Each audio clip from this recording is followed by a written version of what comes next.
This Parsha podcast is dedicated in loving memory and Lilui Nishmas Mori Magid's, Michael ben Shmuel and Yehudit, whose yahrzeit falls out this week. May his soul be elevated in heaven.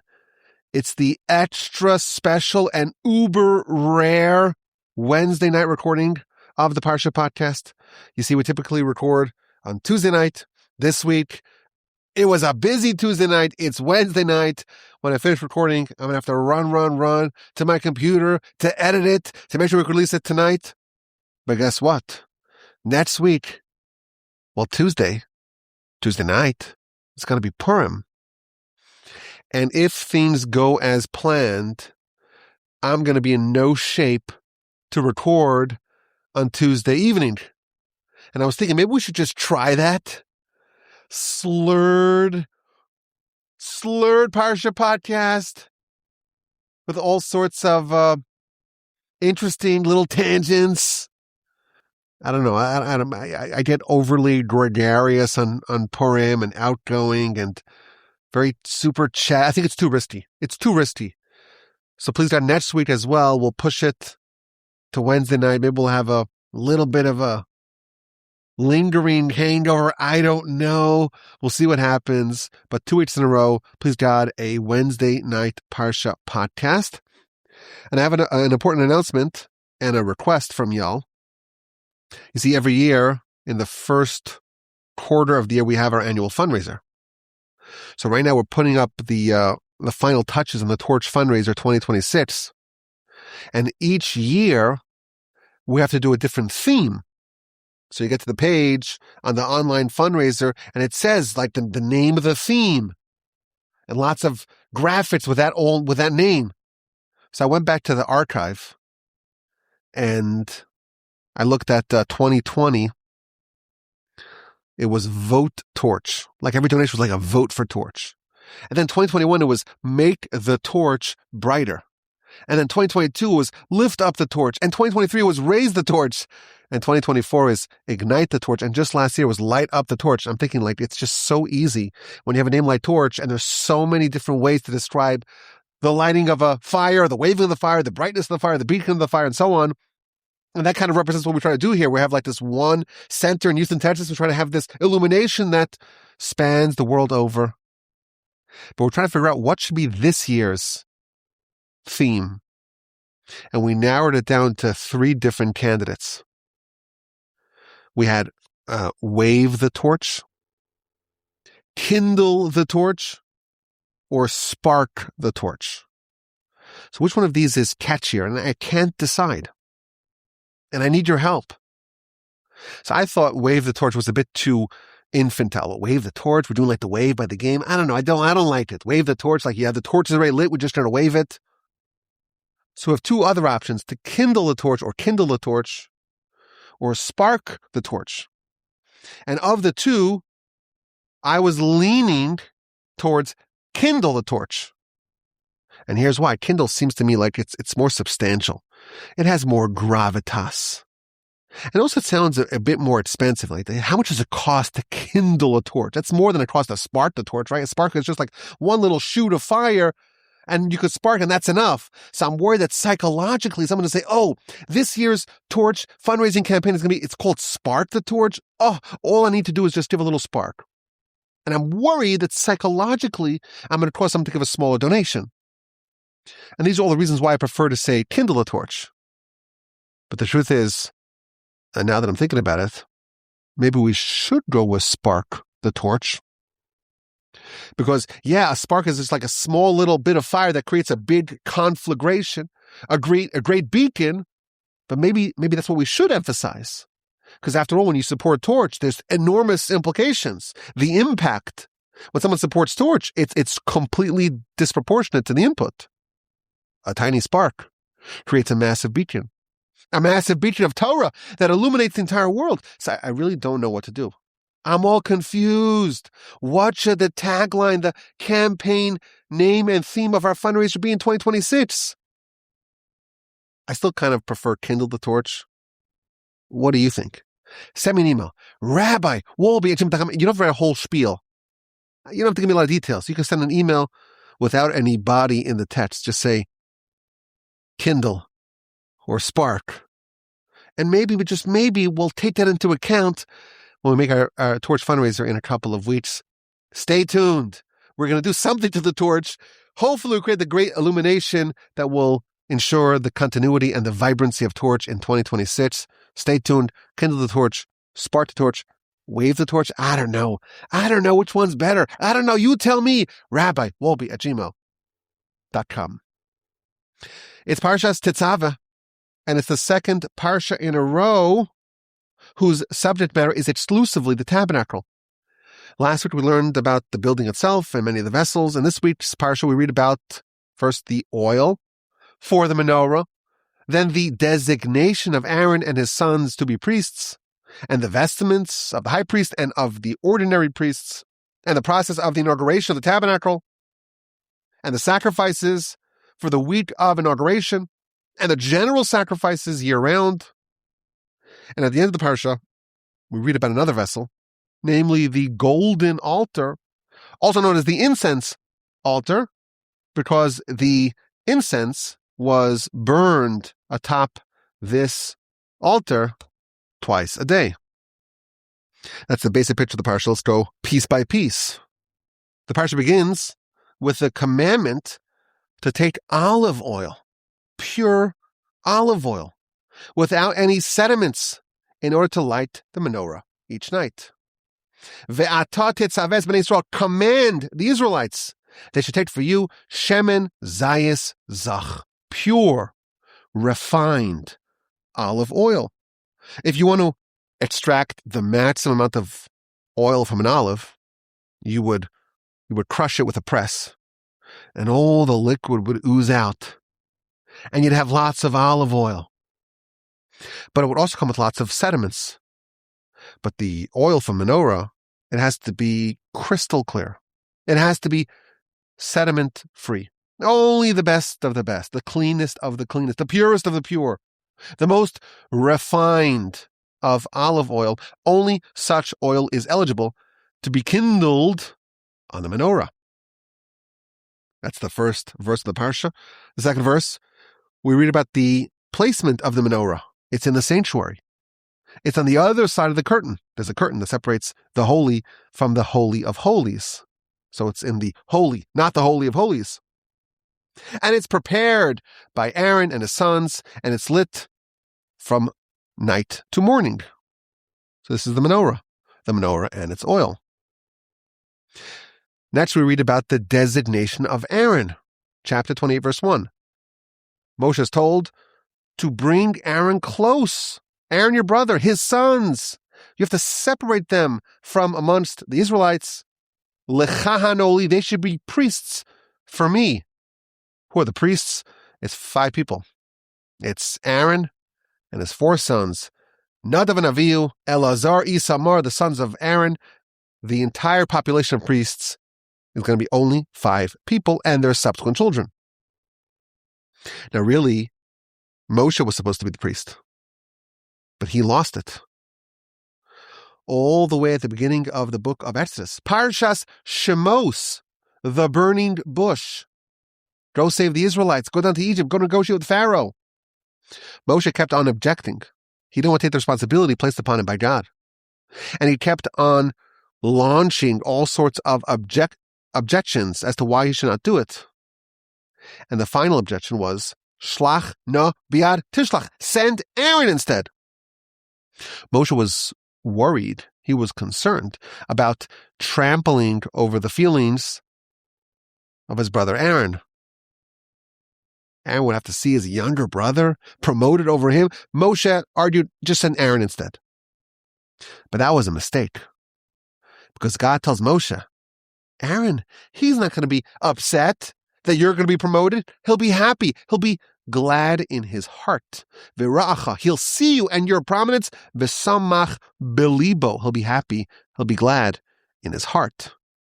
And for this mistake of not accepting the will of God, that's why Moshe was demoted. He was supposed to be promoted, or at least the promotion was withheld from him.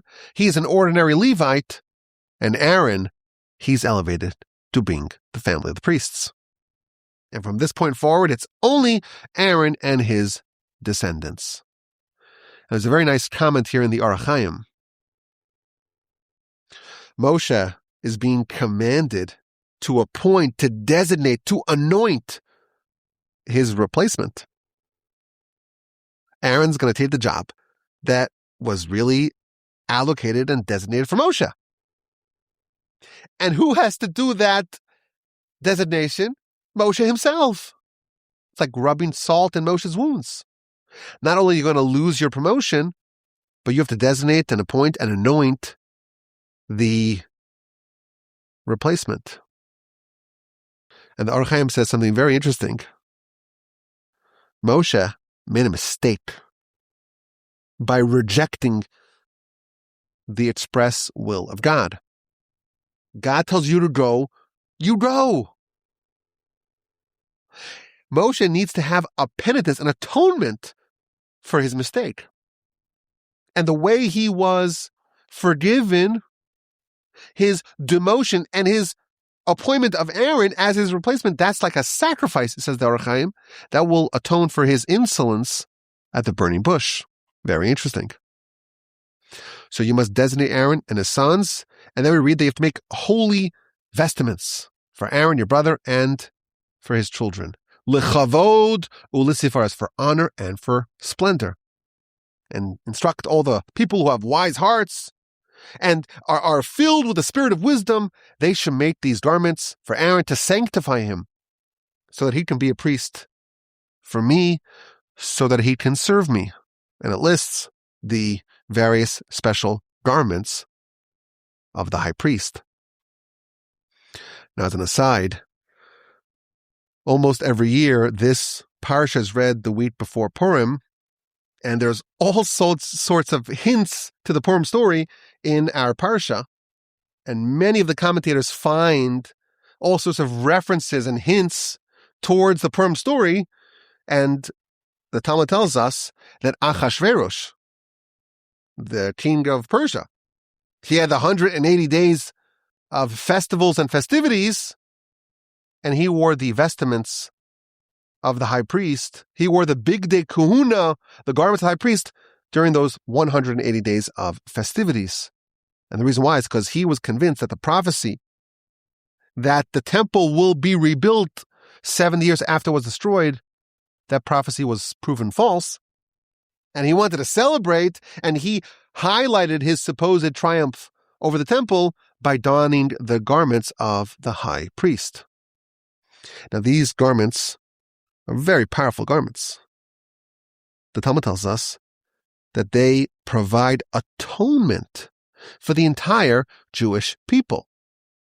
When the high priest would don these garments, that would provide atonement for a bevy of sins that the nation may have done.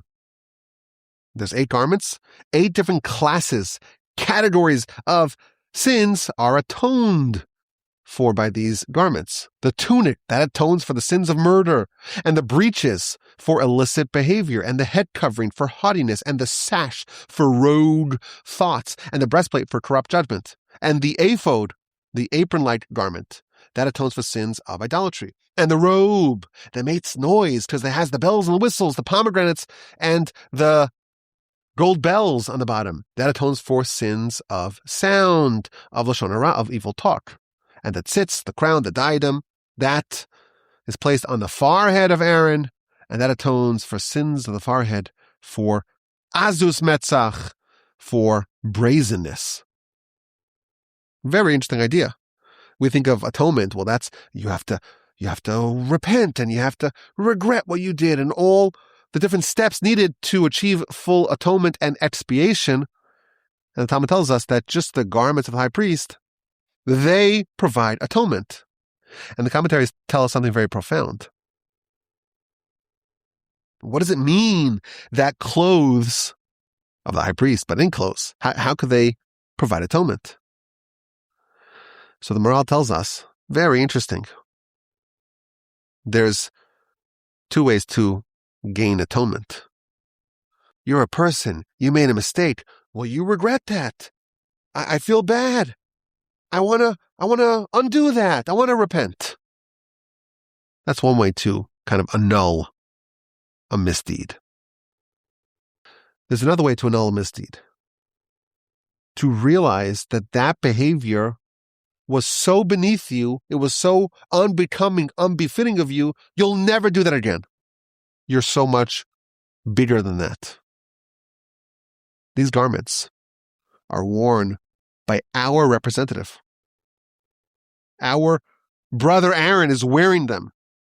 And these are garments of royalty. In fact, the Ramban has a whole essay where he goes through each one of the 8 garments and shows from verses in Scripture that they're garments of royalty. Aaron is wearing garments of royalty. Why? Because he's a king. And you know who else is a king? All of us. And when he wears those garments, he reminds us, the people, of our exalted status. We're princes of God. We're holy. We're lofty. We're so much higher than the petty mistakes we may have made. When someone does a sin, it's only because they think that's the appropriate thing to do. If you realize that you're a prince, you're a princess, you're elevated, you're exalted, you won't behave as a commoner does. And even though there are Jews who lived far away from the temple and would come very infrequently, maybe only 3 times a year during the pilgrimage, they would see that. And they would feel a connection and an affinity to the high priest. And they would know that this is something that I'm part of as well. I, too, am lofty and am exalted, am special, am beloved. And any mistakes I may have made was only because I failed to recognize that. There's a way to fix sin by realizing you're above it. It's beneath you. You're better than that. You're a prince. You're a princess. You come from royalty. You are royalty.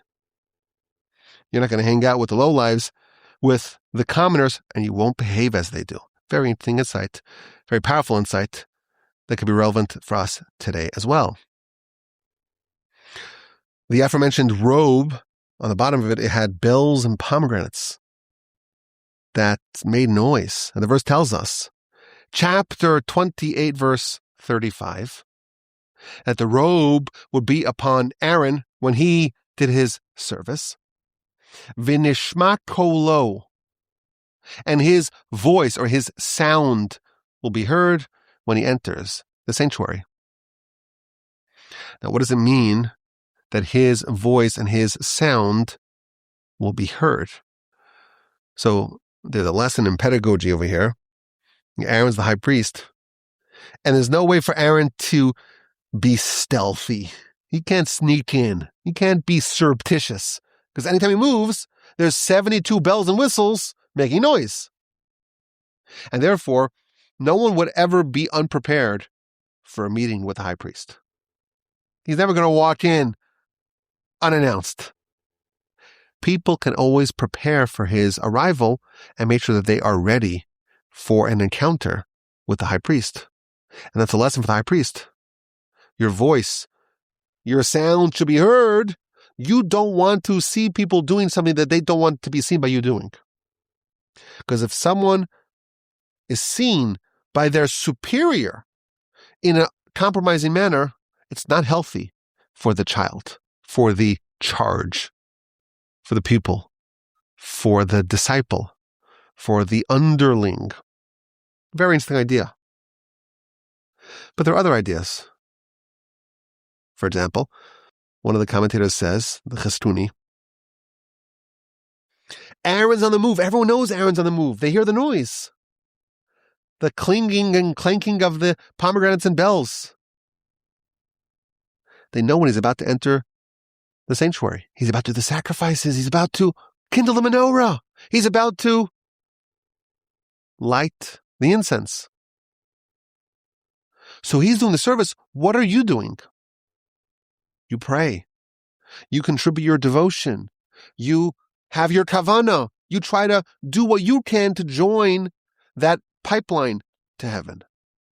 And therefore, it's important for everyone to know exactly where Aaron's up to, what's he about to do, so they can do their part to join, to piggyback on Aaron's service. I saw two more amazing interpretations, both from Rabbeinu Bechaya. The first interpretation is that the verse is not even talking about the sound of the bells and the pomegranates. V'nishma kolo, his voice will be heard. It's referring not to the sound of the bells and pomegranates. It's referring to the prayer of Aaron. When Aaron does everything exactly as he's commanded to do. He's wearing the exact right garments with all the specifications, with all 72 of those bells and pomegranates. Then his voice, his prayer will be heard. And then he adds a second interpretation. That the voice, the sound is actually referring to the sound of the robe, to the ringing of the bells. Aaron's about to walk into the sanctuary. You're about to walk in to the chamber of the king. The proper behavior is that you don't enter a king's chamber unless you announce yourself, unless you proverbially knock on the door. You never enter suddenly. Someone who enters a king's chamber unannounced, it's a capital offense. How do we know that? From the Purim story. Esther tells Mordechai, chapter 4 of the book of Esther, I can't walk in unannounced. If I'm not summoned, it's a capital offense. And we know human kings are in some way resembling the kingdom of heaven. And therefore, just as Esther couldn't walk in without being invited in, so too, Aaron, as it were, cannot walk into the sanctuary without announcing himself. And I was thinking that maybe this is why we have the introductory parts of prayer. Prayer is the Amidah prayer, but we don't just jump into there. The morning blessings, the blessings of the Torah, and the Psukei de Zimra, the songs of praise, and the blessings of the Shema, and the after Shema prayers. There's a lot of prep work until you arrive at the king's chambers. Maybe this is all like us announcing ourselves. That's the proper conduct. But there's something fascinating that happens on Purim. The rest of the year, we cannot enter unannounced. We cannot just jump in. On Purim, what happened? Well, Esther, she came in unannounced. And if there's something in the kingdom over here that resembles the kingdom of heaven, that means that on this day, the power of the day is that you can enter the heavenly kingdom's doors, as it were, unannounced. The Talmud has a very memorable line. On Purim, whoever extends their hand, you must give them. So the way this is interpreted is that if someone asks for charity on Purim, you have to say yes, even if they're not deserving. The rest of the year, you have to say, I don't know, due diligence. Is it really for a good cause or not? How do I know? I have to vet you. On Purim, is they extend their hand. You have to grant their request. And the commentators all tell us, well, if this is the rule in Purim, it applies to God as well. You pray in Purim, and the answer must be yes. And here we see this idea. There's a protocol of prayer. You announce yourself. You gear up for it. On Purim, if we extend our hand out, even if we're not following the right protocol, and we're not doing what we need to do, and we don't announce ourselves, and we don't have those preliminary prayers, nevertheless, God responds in the affirmative. That's the garments of the high priest. And next, the Torah details the ceremonies needed to be done in the temple or in the tabernacle when it's ready to be inaugurated. So it details the sacrifices and the meal offerings and the anointment oil and the dressing of Aaron and his sons and the waving ceremonies and the baskets and the whole 7-day period of inauguration. This will only happen, of course, in the book of Leviticus, Vayikra. And then we read about the daily Tamid offerings, even though it's not related to the inauguration ceremonies. Nevertheless, it is listed over here. Right after we read about the special offerings done during the inauguration week, we read about the typical offerings done every day. And the Parsha ends with the other altar, the other Mizbeach, the incense altar. We have already read descriptions of many vessels hitherto. The ark, the menorah, the shulchan, the table, the other altar. There's the copper altar and the golden altar, the inner altar, the outer altar. The different ways to describe this, the breakdown of these two altars. There's one altar outside of the sanctuary, and it's made of copper. What's really wood, plated with copper. And upon there are sacrifices. That's the outer altar, the copper altar. And then there's the inner altar inside the sanctuary. And this was made of gold or wood plated with gold. And this is for incense. So it's called the incense altar. Okay. This is presented at the very end of the Parsha. Its dimensions and what it's made of, all that is found at the end of the Parsha. And we read that it was always used in conjunction with the menorah. Twice a day, the incense altar was used. Once in the morning and once at night. But that's not what the Torah tells us. The verse tells us that when Aaron prepared the candles for the menorah in the morning, he would offer the first batch of incense. That's the first installment of the day.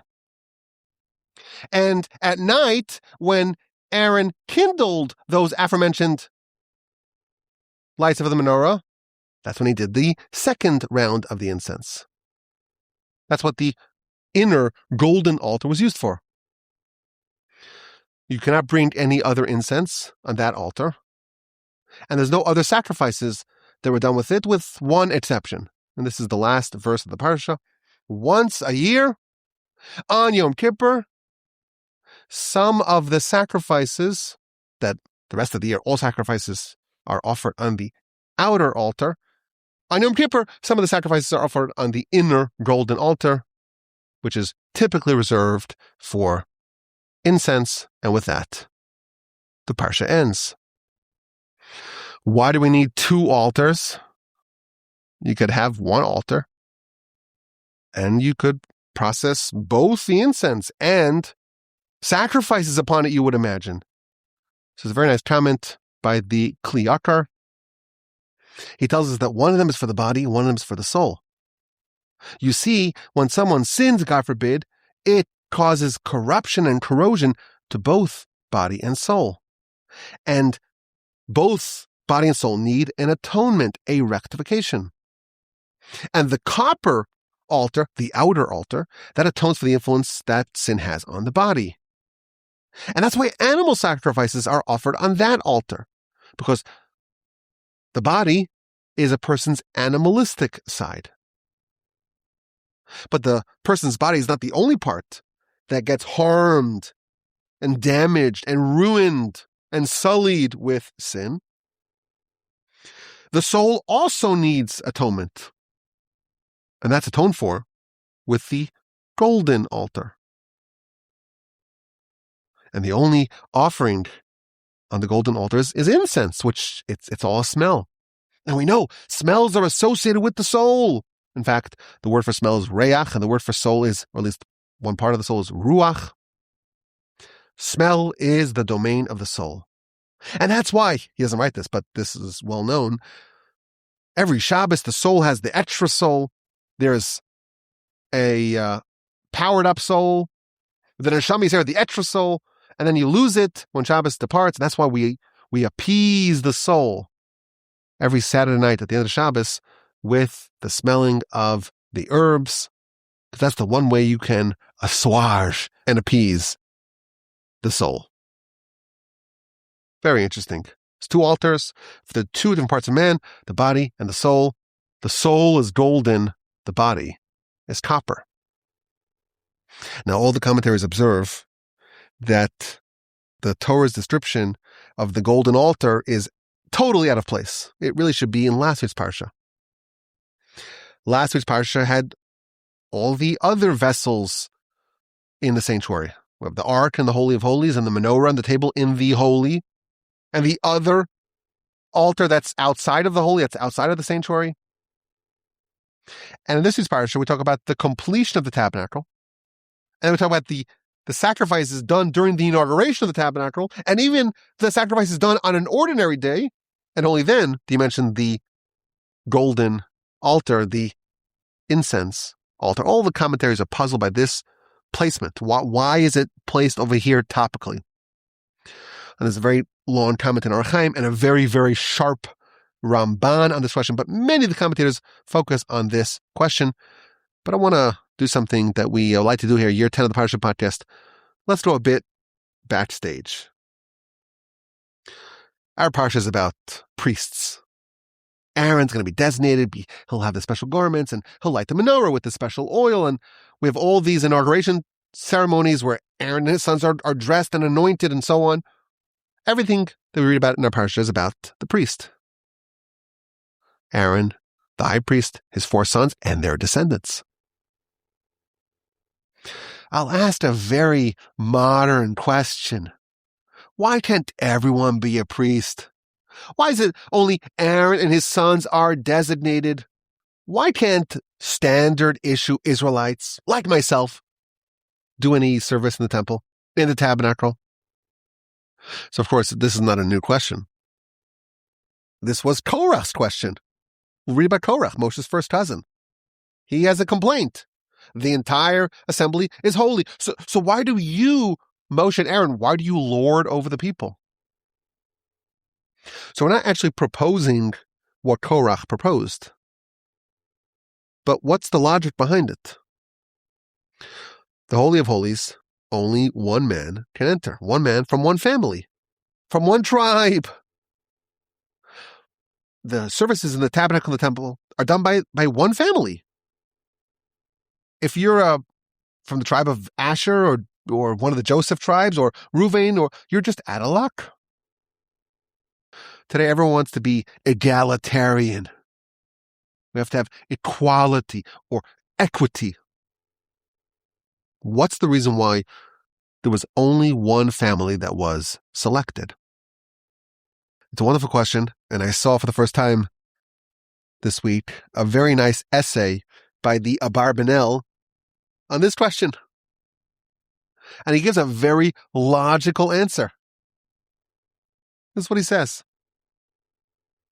You think that to walk into the tabernacle or the temple to do service, it's just learning about dexterity and learning how to slaughter and catch the blood and sprinkle it and all these different sacrifices and offerings that we're doing. That's what it's about.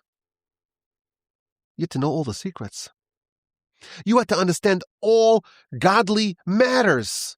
You have to have an insight into the ways of God. To properly do the service, not just the physical act. You can't just hire a robot to do it for you. Not just automate it. Look at some of those fancy robots. Optimus. He'll do the service. Of course not. This was intense service of God. They were trained for years to know exactly what everything represented and what exactly were the proper intentions and devotions needed to achieve the aims of the sacrifices.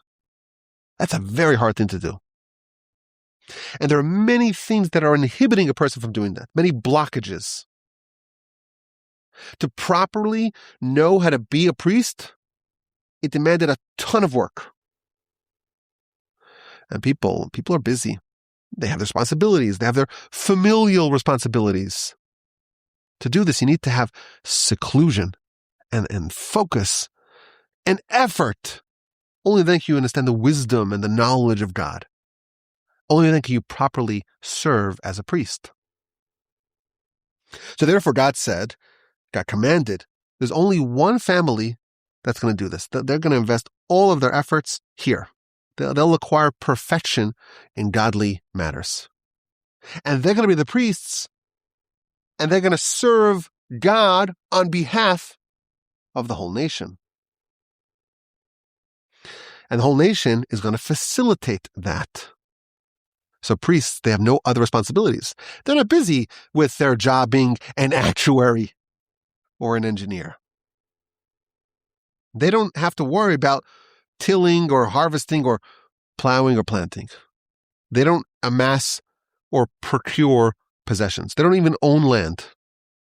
There's 24 different gifts that they're given by right, by their co-religionists. Everyone invests in the Kohanim, the priests, so they can have the time and the headspace and the peace of mind and the breadth of mind to do whatever it takes, to acquire whatever it takes to be a proper priest. And they do that on our behalf. We made sure they're sustained and they do all that work. That's the system. It's not feasible to have an entire nation of priests. One family, one branch of the Levites. And everyone else facilitates that. And they'll do the service of the temple on our behalf. So that's why not everyone could be priests. But why Aaron? So then he says, well, which family are you going to choose? You have to choose the worthiest family. Well, the worthiest tribe was Levi. And the worthiest family, there's two candidates. There's Moshe's family and Aaron's family. And Moshe's family, it's a bit checkered.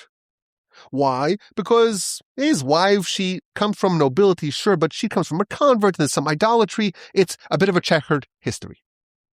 And therefore, Aaron, who is from nobility and his wife is from nobility, therefore, he's the right family to undertake this role.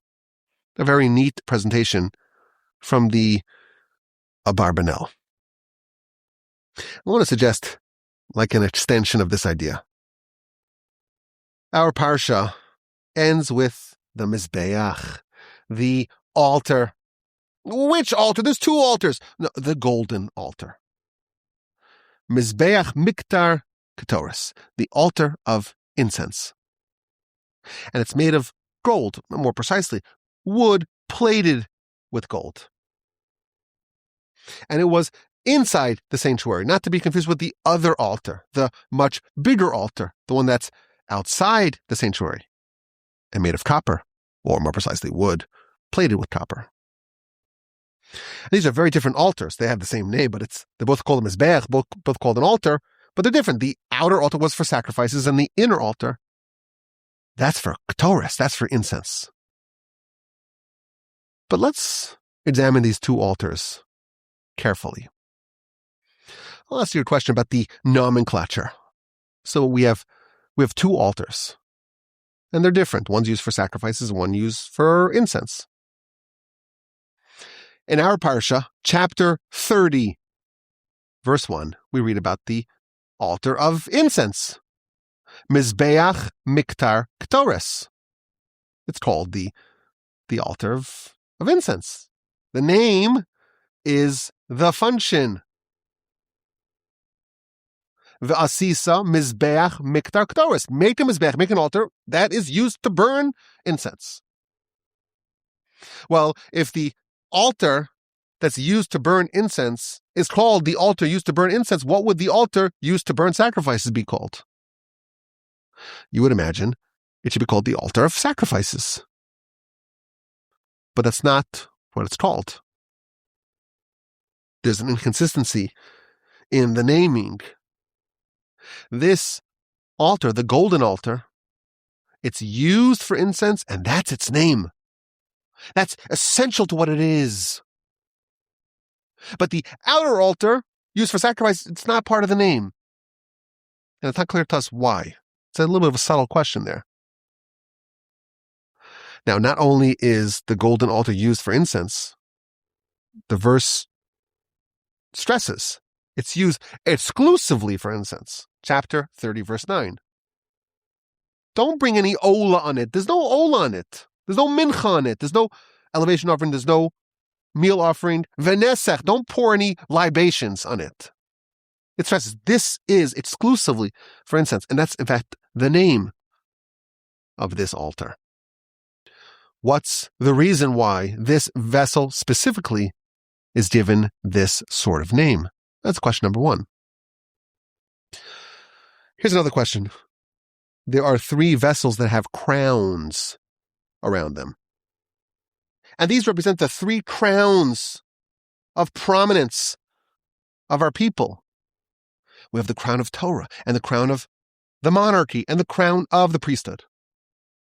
And the ark, well, that represents Torah, and that's why the crown around the ark is the crown of Torah. And the table, well, that represents the monarchy, and therefore the crown around the table, the shulchan, That's the crown of the monarchy. And there's a third crown, the crown of the priesthood. And that's on the altar. But wait, which altar? There's two altars. There's two mizbechos. Is it on the outer altar or the inner altar? The one made of copper that's outside, or the one made of gold that's inside? The one that's outside, made of copper, used for sacrifices, or the one that's inside, made of gold, used for incense? Which one is it? So we read. You make it gold-plated. Ve'asisa lo zer zahav saviv. You make it with a crown around it. Rashi tells us this is a sign, this is a symbolism, lekeser kruhuna, to the crown of the priesthood. So we have two altars, and we have to make a crown on one of them, right? So why not make a crown on the outer altar? Why is this crown specifically on this altar?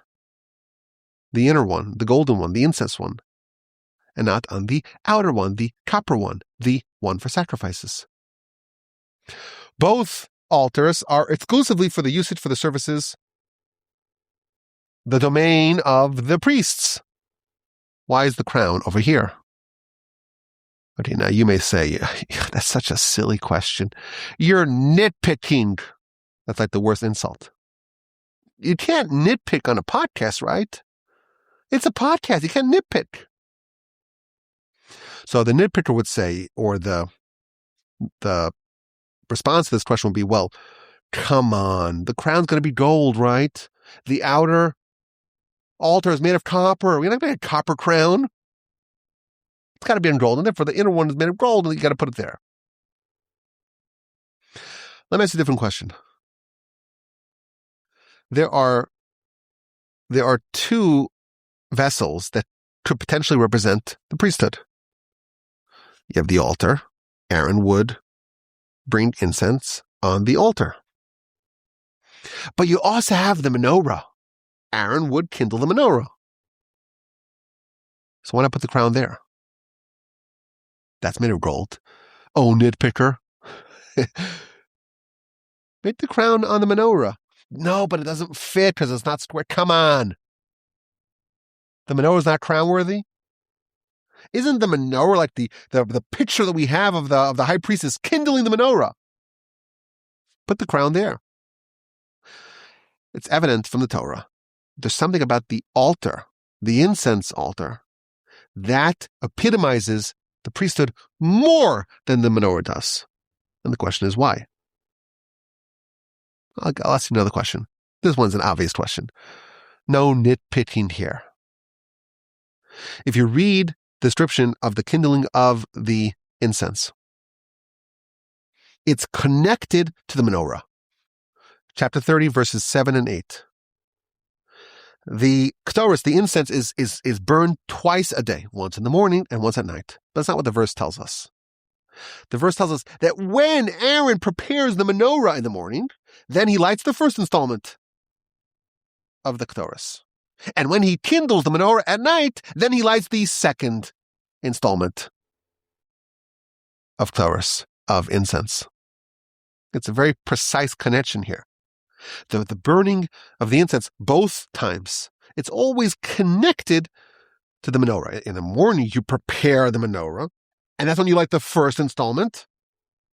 And at night, you kindle the menorah for the night, and then you light the second installment of ketores, of incense. What's the connection between kindling the menorah and the burning of the incense, and why does it have to be connected? So I want to suggest an idea. Forgive me, this sounds a bit cheesy. We don't believe in equality or equity. We believe in harmony. It's cheesy. I'm sticking with it, though. We're all different. But why are we different? Well, because the Almighty made us different. But why did the Almighty make us different? The answer is that we're all different because the Almighty wants different things of us. We each have a different role to play. We each have a different mission to fulfill. We each are required to fulfill a different role in the Almighty's world. Aaron did service in the temple. Why did Aaron merit that? Why did God choose him? That's a legitimate question. Well, obviously because he was the most fitting for it. That was the role that he was selected for. Well, what about everyone else? We're just extras, NPCs in Aaron's world? What about all the non-Aarons? Well, Aaron is selected for that role, but everyone else is selected for a different role. Well, Moshe had his role. And Hur, their nephew, had his role. And Joshua had his role. And Pinchas had his role. And none of you had their roles. Everyone has a role to do. It's not equality. Only Aaron walks into the Holy of Holies. It's not equity, it's harmony. Because everyone does their job. And when everyone does what's incumbent upon them, and everyone's together fulfilling what the mighty wants of each and every one of us, what's the result of that? Collectively, we're fulfilling the will of God. There's one part of the tabernacle that most represents this idea, and that's the Ketores, the incense. What's the incense? Well, it's a cocktail of 11 different spices and herbs that were mixed together, finely ground together. And each morning and each night, the priest, Aaron, he would place an installment of Ketores upon the golden altar. And it would create this amazing aroma. So beautiful, Talmud tells us that in the times of the temple, if you were a bride in Jerusalem, you wouldn't need any supplementary perfume. Why? Because everyone smelled amazing, because the aroma, the wafting aroma of the Ketores blanketed the entire environs with a beautiful smell. And, quite memorably, Talmud tells us that as far away as Jericho, the goats of Jericho would sneeze from the smell of the Ketores. Where did something so beautiful come from? It came from a mix. Each one of these spices and herbs on their own couldn't create that wondrous aroma of the cocktail. And at least one of those spices was positively rancid. The chelbana. It was effluvious on its own.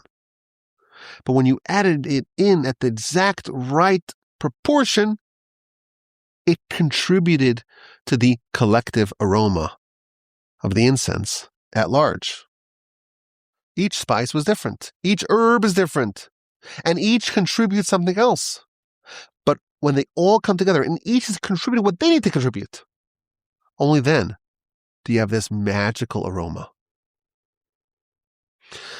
There are two vessels that represent Aaron. We have the menorah. Aaron lights the menorah. We have the altar. Aaron, he burns the incense. But these two are almost opposites. And there's a crown on one of them and not the other. What do you use to kindle the menorah?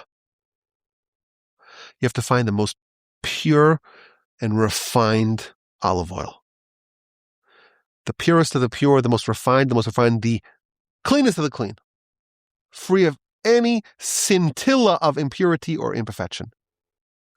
This is like just the best of the best. And you could argue this represents Aaron perfectly. He's the best of the best. He's the most refined. But that does not represent the crown of the priesthood. The crown of the priesthood is found elsewhere. Let's get some definitions here. What exactly is priesthood? What's the definition of priesthood? A Kohen is a priest. What does it mean to be a Kohen, a priest? There's an amazing Rashi. It's a bit perhaps overlooked. Chapter 28, verse 3.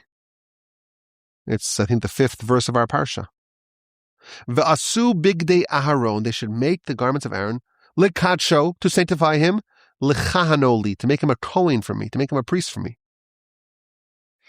And Rashi defines the word priest. Velashon kehuna The term kahuna, priesthood, cherushu, it's service of God. Aaron is a priest. He's the ultimate priest. Why? Because he's the ultimate servant of God. He wants to serve God. He's a servant. He wants to do what God wants. How did Aaron earn the priesthood? What was the ultimate act of priesthood that Aaron did? The Torah tells us. Really, Moshe was supposed to be the priest, but Aaron earned it because he was more priestly than Moshe. Why? V'racha v'samach b'libo. When he witnessed Moshe, your younger brother.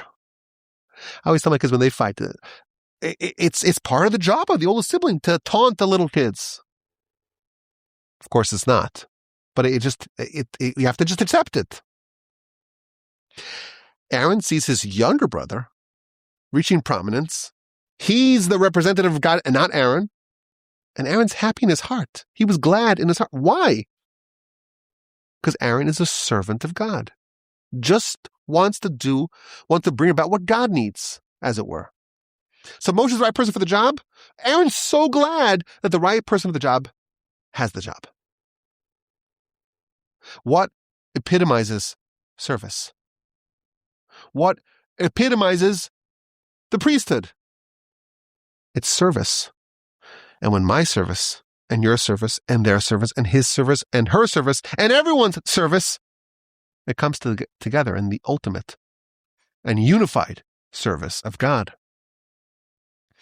One of the great Hasidic masters, he wrote a book called the Sfas Emes, who's the grand rabbi of what's I think today the largest Hasidic dynasty in the world.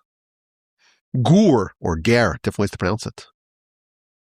And someone asked him, would you rather be the chief rabbi of this Hasidic dynasty or Abraham? What a question. What would you rather be? The Sfas Emes or Abraham? So the Sfas Emes says, it doesn't matter. As long as the mission of Abraham is fulfilled in the world and the mission of the Sfas Emes is fulfilled in the world, it doesn't matter who am I. That's service of God. And that's what Aaron did. That's why he's the ultimate servant of God. He is the ultimate priest. The inner golden altar is called the incense altar. It's called specifically the incense altar because that's what it represents. It represents everyone. All these different herbs and spices, all these different flavors be mixed up and coming together to create something really beautiful. And that's where you find the crown of the priesthood. The crown of service. Korach was wrong. We can't all be priests. But right before the sign of Revelation, it says, Vatem tiyu li mamleches kohanim, you'll be a kingdom of priests. You can't be Aaron. But every person has a responsibility to find the priesthood that they can do, the service that they can do, the service that they must do, the spice that they can contribute, as it were, to the cocktail. Every Jew must engage in the service of God and must contribute exactly what the Almighty wants of him. So Aaron, every day, he lit the menorah. And what's the menorah? It's just one thing. It's like the opposite of the ketores. Ketores is lots of different ingredients come together. You deliberately bunch ingredients together. The menorah is the opposite. You start off with the olive and you have to remove all the stuff, just the purest of the pure. You separate just the best of the best. And Aaron did both. And you could argue, well, Aaron's the menorah. He's the best of the best. He's the purest of the pure. And the Torah tells us, every time, Aaron, you do something of the menorah, which you could say is a symbol of your most exalted state, the purest of the pure, do an act of priesthood as well. Do an act of service as well. Remember that every single member of this great nation can also be priestly in some way, in some domain. And only when everyone contributes what they need to contribute, the good, the bad, and the ugly, only then is the crown of priesthood present.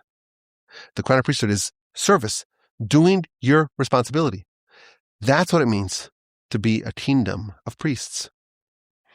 We must all find what role specifically we need to play. There are 11 ingredients in this cocktail. I would imagine there's at least 11 different roles that must come together to bring out this symphonic harmony. That's every person's service. What's your service of God? You too can and must do an act of priesthood. What a way to prepare for Purim. What a way to celebrate the Parsha podcast, Parsha's Tetzaveh. It's year 10 of the Parsha podcast. I thank you for listening.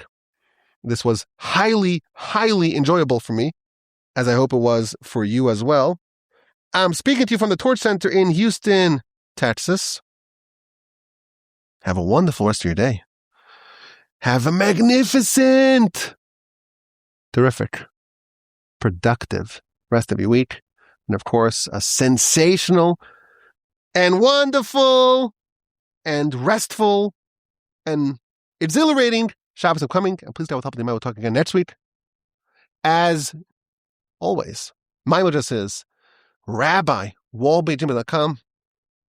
Nothing excites me as much as someone who has never sent me an email to send me a maiden exchange, rabbiwalby@gmail.com.